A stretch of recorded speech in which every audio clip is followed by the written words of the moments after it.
So-called bailout was a normal transaction negotiated between parties, transparent, at arm's length. It went through all the proper structures at Eskom. Yeah. Essentially, the Optimum Coal deal, and I think the confusion there is very clear to me. Our decision to purchase Optimum Coal Mine started in June last year. We've had several rounds of negotiation with the then owners, Glencore, and from August, when the business rescue practitioners came in, they joined the negotiations. In those negotiations, Glencore broke talks twice to pursue other purchases and came back to the table because there were no other viable options. So we bought the mine. Before we signed the agreement, we had to provide proof of funding, which we did. All parties were happy that we could fund the transaction. In April, mid-April, we were approached by Eskom, who wanted additional coal supply from us.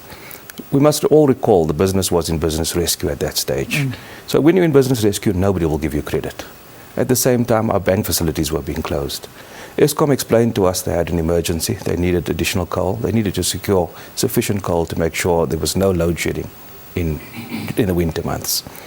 We said to them we could do it on condition that there was a prepayment so that we could fund additional development at the mine.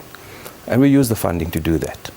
But for the record, we did not impact any other Eskom coal contract. Every coal contract we have with Eskom, and we have 3, was met. Our invitation to all these so-called investigative journalists is, why don't we look at all the contracts? We have less than 5% of the coal supply to Eskom. 80% is held by the historically advantaged companies. So let's put all the contracts on the table. I was looking at the Sunday Times lead story.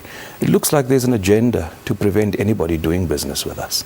So when I read the Sunday Times lead story, it's like no bank should step in the vacuum left by the 4 South African banks. So it really is a pressure point on that bank not to do business with us. We have moved to another international bank to work with us. I think it looks to me like the agenda is to stop that bank working with us. But you know, what we're very clear about is not one single cent of cash generated by our company in South Africa has left this country ever since we launched the company. Not one single cent. And we're open to scrutiny on that issue.